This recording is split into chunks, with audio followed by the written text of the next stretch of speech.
मैं जदों देश के गृह मंत्री श्री अमित शाह जी नूं देश भर के सिखां के कुछ मसलों के उत्ते गलबात की, मैनूं इस गल की बड़ी प्रसन्नता हुई, बड़ी खुशी हुई कि ना केवल उन्होंने बल्कि उन्होंने देश के प्रधानमंत्री नाल भी गल करा के इस गल नूं कहा कि मैं ये सारे मसले असीं हल करना चाहुंदे हां। असीं चाहुंदे हां कि जिहड़ी साडी सब तो देश का गौरवमयी कौम आ सिख कौम, जिस दे उत्ते पूरी दुनिया नूं माण आ, सानूं भी माण आ, इन्हां दा हर मसला केवल उन्होंने बल्कि उन्होंने देश के प्रधानमंत्री नाल भी गल करा के इस गल नूं कहा कि मैं ये सारे मसले असीं हल करना चाहुंदे हां। असीं चाहुंदे हां कि जिहड़ी साडी सब तो देश का गौरवमयी कौम आ सिख कौम, जिस दे उत्ते पूरी दुनिया नूं माण आ, सानूं भी माण आ, इन्हां दा हर मसला हल होना चाहिए। और मैं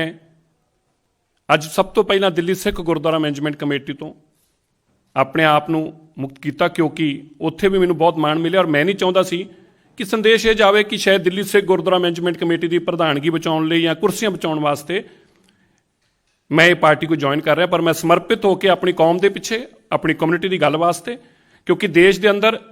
70 साल तो जिहड़े मुद्दे अज भी खड़े ने, भावें वो डोंगमार गुरुद्वारा सिक्के मंदिर होवे, भावें वो शिलोंग के सिखां का मसला होवे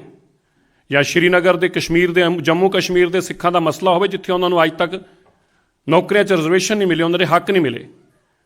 या मध्य प्रदेश के अंदर सिकली कर सिखां का मसला होवे, या आसाम के असामी सिखां का मसला होवे, या गुरु तेग बहादुर साहिब जी महाराज और गुरु नानक देव पातशाह जी के वड्डे समागम करके देश और दुनिया को उन्हों की सोच और उन्हों दी मानवता के प्रति सेवावां की जानकारी देनी होवे। मैं ये सारियां गल्लां, और मैं खास तौर पर अज गल जरूर होर याद कराउणा चाहुंदा, जदों मैं इन्हां सारियां गल्लां दे नाल नाल साडी कौम दे वास्ते अगे वधण वास्ते शिक्षा बहुत जरूरी आ। जो मैं देश के प्रधानमंत्री जी ने और गृह मंत्री जी ने एक गल कही, 70 साल हो गए देश के अंदर, देश की आज़ादी तो लैके हुण तक जिन्ना वड्डा सिखां दा योगदान आ, मैं सारियां दा, पर मैं जरूर कह सकदा क्योंकि मैं उस कम्यूनिटी नूं बिलोंग करदा, मैनूं फकर है इस गल दा। पर अज तक भी उन्हां दे वास्ते दिल्ली की देश की राजधानी है, इस राजधानी ते बाबा बंदा सिंह बहादुर तो शहादत हुई, जिस राजधानी ते जिस राजधानी गुरु तेग बहादुर साहिब महाराज जी की शहादत हुई, और उस ही राजधानी के उत्ते किसी वेले बाबा बघेल सिंह जी ने, बाबा जस्सा सिंह आलूवाली और बाबा जस्सा सिंह रामगढ़ी ने अपना परचम लहराया सी। उस राजधानी के अंदर अज तक भी दिल्ली के लोगों सिखां दे वास्ते एक यूनीवर्सिटी असीं 70 साल च नहीं बना सके। मैनूं लगदा कि साडी अपनी लीडरशिप की कमी आ, साडी कमजोरी आ। क्या मसले हुण देश के सरहदां ते लड़न वाले असीं लोग होई और मसले साडे तो हल ना होण। मैं जिस वचनबंधता के नाल देश के गृह मंत्री जी नाल गल करके और प्रधानमंत्री जी नाल मैं पार्टी ज्वाइन किया, उहदा एक मकसद आ 70 सालां तो होए वो मसले जिहड़े अज तक खड़े सी वो बहुत जल्दी हल होंदे दिखणगे तुहानूं, भावें वो डांगमार गुरुद्वारा साहब दा होवे या सिक्किम के सिखां दा होवे या ज्ञान गौधरी के गुरु घर का मसला होवे। ये जिन्ने भी मसले ने कुछ आने वाले कुछ दिनों के अंदर अंदर ही तुहानूं ये सारे मसले हल होंदे दिखणगे। मैं फिर तो बहुत बहुत धन्नवाद करदा अपने सारे ही साथियों का जिन्होंने हर मौके पर मेरा साथ दिता है, और इस लड़ाई नूं हमेशा जितण वास्ते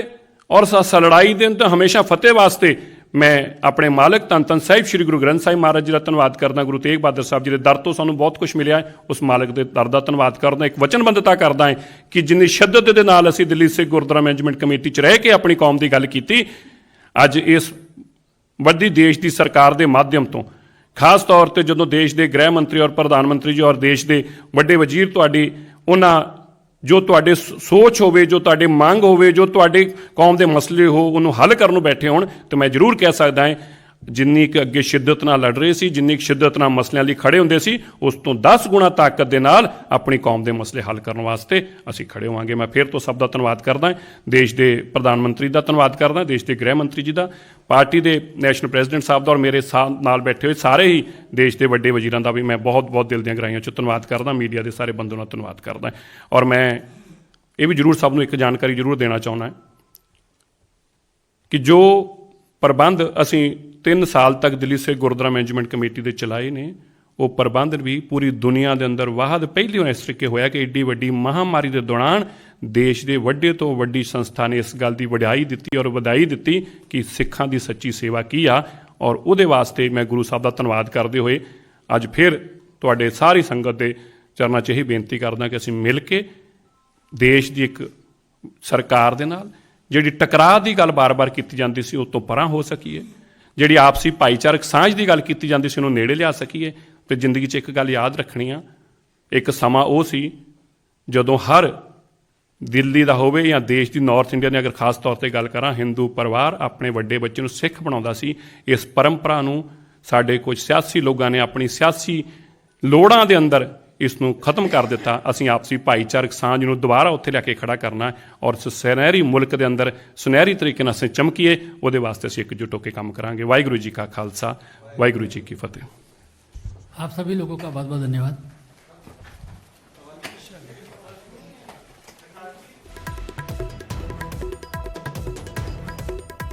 सिरसा हो चुके ने बीजेपी ਦੇ ਵਿੱਚ ਸ਼ਾਮਲ। ਇੱਕ ਵੱਡੀ ਖਬਰ ਹੈ, ਵੱਡੀ ਸਿਆਸੀ ਹਲਚਲ ਹੈ।